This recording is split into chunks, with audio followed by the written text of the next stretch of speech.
Hello. So we're connected. I'm on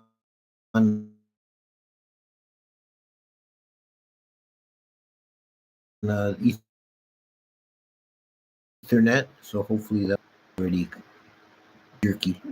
Hopefully the audio is okay. Okay, let's start. Namo tassa bhagavato arahato sama sambuddhassa. Namo tassa bhagavato arahato sama sambuddhassa. Namo tassa bhagavato arahato sama sambuddhassa. So we're continuing on with the series on the 10 Samyojana, the fetters, which are root defilements which are overcome with the various stages of enlightenment. And we've done the first 5. So what's left are usually called the higher fetters, although I think a better name for them would be the deeper fetters. These are the ones that even for the means stage of enlightenment, it's compared to arahant as having still a residue of clinging remaining. So the anagami is nearly perfected, but still, and has completely surpassed the first 5 fetters, which means that the 3 relating to view that are overcome by the stream winner, and then the 2 in the middle, sensual desire and ill will, which are weakened for the Sakadagami, but for the Anagami, they're completely eliminated.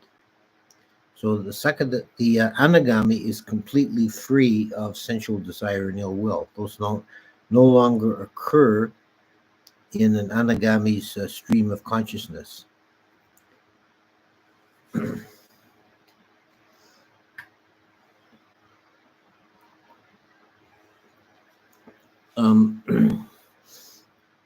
So this means that an Anagami, although they've gotten rid that are dominant for the unenlightened person, they still have remaining 5 deeper underlying defilements that are not overcome until one reaches full perfection as an arahant. These 5 are craving for the existence in the form realm, craving for immaterial existence or existence in the formless realm, the asmimana, or the I am conceit, which is a more subtle form of the self view, and restlessness and ignorance. Well, these are the last 5 fetters, the ones remaining even for the Sakadagami. So this evening I'm going to focus on the first of these,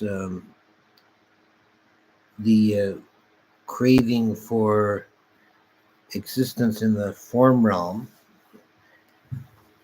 Rupa Bhumi, the realm of form. This is a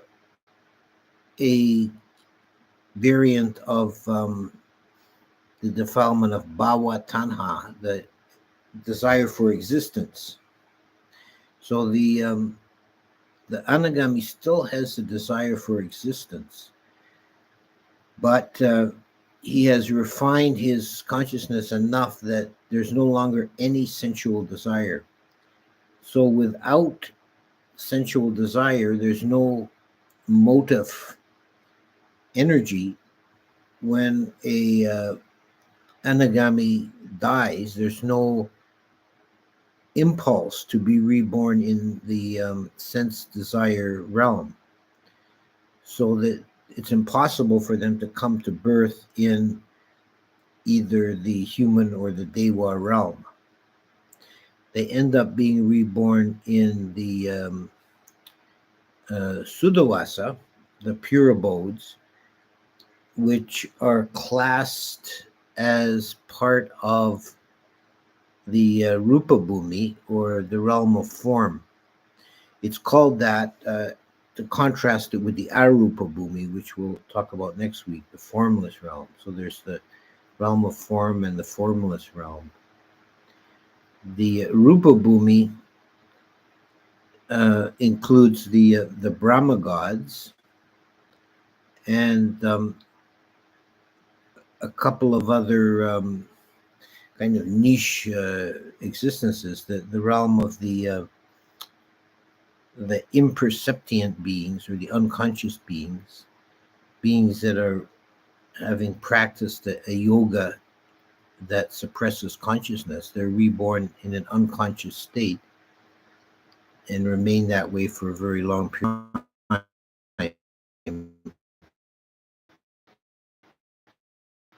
They resemble eons of time of that realm and are reborn elsewhere.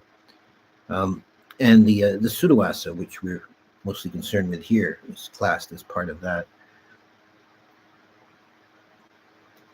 More familiar, perhaps, are the realms of Brahma, and these are categorized in the 4 levels, which correspond to the 4 jhanas. The first level Brahmas, which are often when the word Brahma is used, it's particularly referring to this realm. These are beings that have transcended sensuality completely, so they share that with necessarily Brahmas with the asawa is extinguished. So arahant Brahmas, there is such a thing, but most Brahmas still have still subject to some defilement, although not sensuality. They have a desire for existence, and they have pride, and they can fall into false view. And there's several suttas that have stories about the Buddha teaching with the Brahmas, correcting their false view.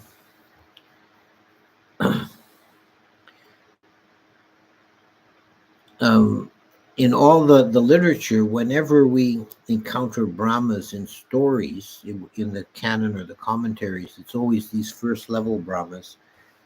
This is because in first jhana, Vitakka Vichara still remain, that is, the energy behind thought formation.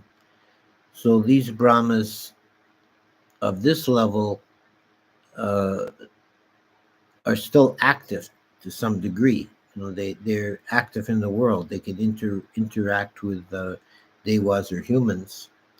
They have speech and thought. And we have many cases in the suttas where individual Brahmas are named, and they're always of this first level. Second level Brahmas, the Abhasara Brahmas, that correspond to second jhana, which has transcended Vitakka Vichara, and the predominant factor is piti, or rapture, or joy. So these are, the name Abhasara means the radiant ones. So these Brahmas are higher than the first level Brahmas, but we don't really hear about them doing anything. Basically, they're blissed out all the time. And this applies also to the third level, Subhakina, where corresponding to third jhana, where rapture is transcended, and their predominant feature is bliss. It's said that in appearance, you can distinguish between the second and third level Brahma by their radiance. All these Brahmas at each level are radiant. They emit light. They're beings of light. The Abhasara Brahmas, their aura flickers like a torch, but the Subhakina Brahma's aura is steady like the full moon, which you can see the analogy there to the difference between piti and sukha. Then the fourth level Brahmas are Vihapala Brahmas, based on equanimity.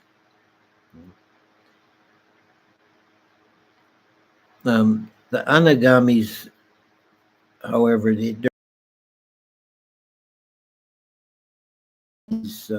particular level of the pure abode, which I think we can assume is probably the germ of the later Pure Land school of Buddhism, the idea of a pure abode that is without any contamination or defilement. And it's very blissful and pleasant. And the anagamis are reborn there until they complete their path and become arhats.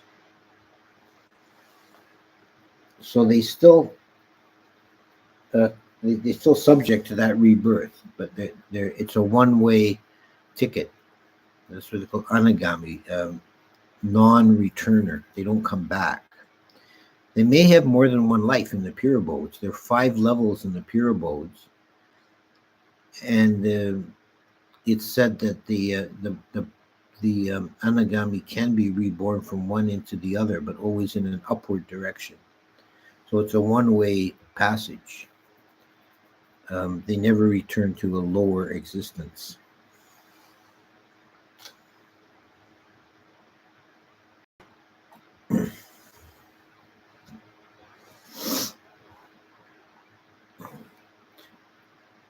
And having, as I alluded to, having overcome sensuality, they have no impulse to take form again in human or Dewa existence.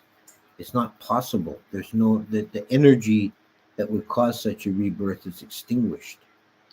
But since they still have a desire for existence, there's still enough of an impulse left to cause them to take birth, but not in the human or Dewa realm, but only in this high level of the Rupa Bhumi.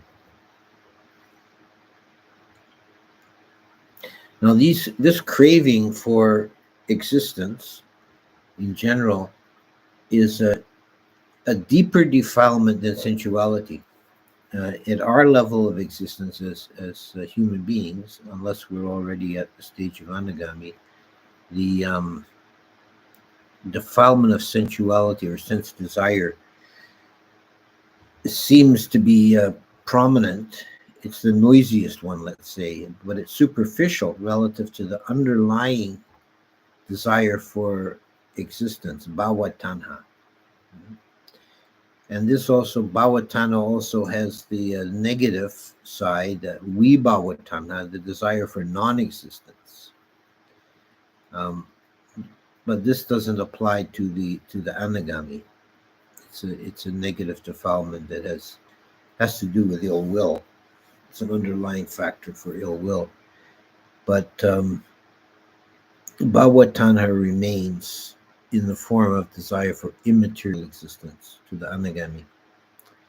So I can see the chat is already quite busy, and I think I'll stop with the introduction and go into answering questions. Let me just get this in legible form. Okay. First one. Even if someone is not consciously craving for rebirth in any of these realms, if one is not an arahant, one is sort of forced into rebirth, correct? One is reborn against one's will. Yeah, you could say that. I mean, it's not so much you're forced, but it's because there's no one doing the forcing, but it's an automatic process. But if you're not an arahant, there will still be a craving for existence and a craving to take birth, even if it's not very evident or conscious. There's still a desire to take birth. And if sensual desire is prominent, that will tend towards a rebirth in the sense desire realm as either human or Dewa, or if you have made bad karma in the lower realms. If you have developed spiritually enough to transcend to some degree or the sensual impulse, and but have an experience of jhana, tendency for rebirth. A moment stable and long, is it related to Vatu Rupa, or more specifically to one of the Pachaya? How could a Brahma who's attained arahantship still exist and not be extinguished until the end of their lifespan? A jhanic chitta is stable in the sense that it remains arising upon a single object. This is ekagata, unity of mind.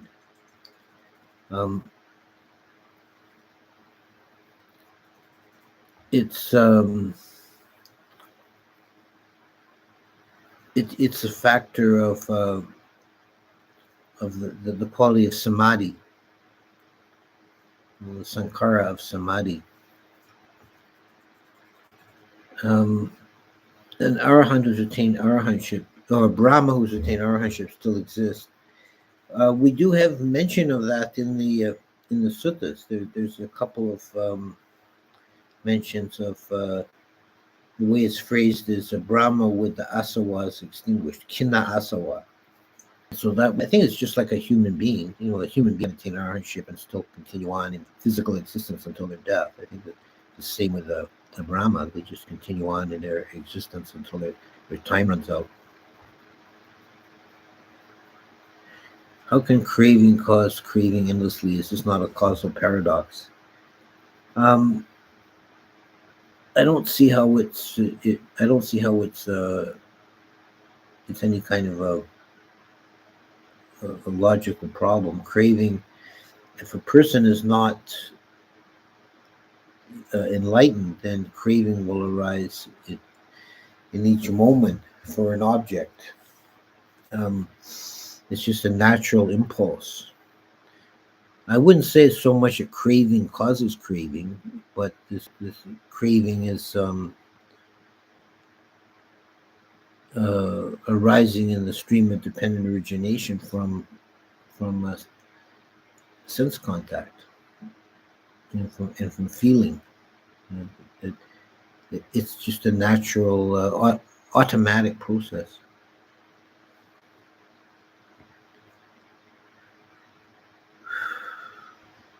Okay, this looks like a long one, and we're several paragraphs. The fifth and sixth jhanas are explicitly labeled as infinitude of space and infinitude of consciousness. To quote the Buddha, mind takes pleasure, finds satisfaction, settles and indulges in perception of dimension of infinitude of space. Does this assert that space and consciousness are in fact infinite, or that the concept of infinity is not subjectively inconceivable? And so what does infinity actually mean? Something that's constantly growing and never ending, or something that's all embracing, infinitely full and lacking nothing?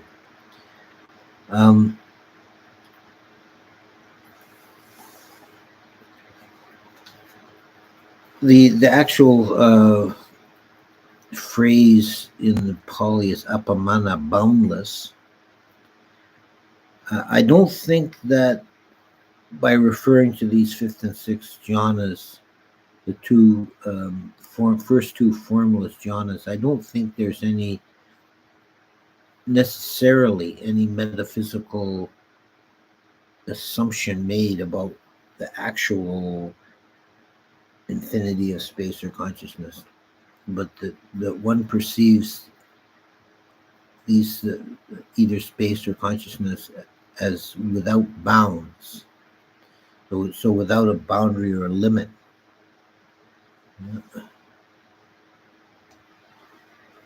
Meaning really that nothing is perceived outside of that, right?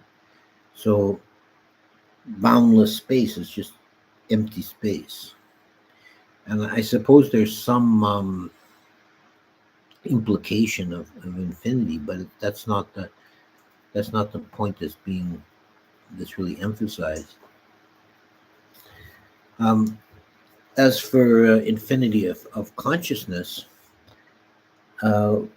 one monk has suggested that the experience of this jhana of infinite consciousness may be the origin of the Upanishads' view about Atman and being one with Brahma. Because the infinite consciousness without bounds. If you have bounds, that means there's something outside of those bounds. If it's boundless, it encompasses everything. Next one. Do you view Mara as a personal deity with the capacity to watch 8 billion people simultaneously, or do you see him as a metaphor or natural force? Actually, in the commentaries, they actually deal with this and distinguish between different kinds of Mara. There is Mara as a being called Mara Deva Puta, Mara as a Deva, who's an actual being that interacts in the world, but it seems that he doesn't really bother with ordinary people, but becomes interested only when beings are approaching a point where from the sensual, he makes a project before enlightenment. So I don't think there is any implication that he's watching, every being in the world. But Mara as a defilement is Mara used as a metaphor for our own impulses and desires and so on.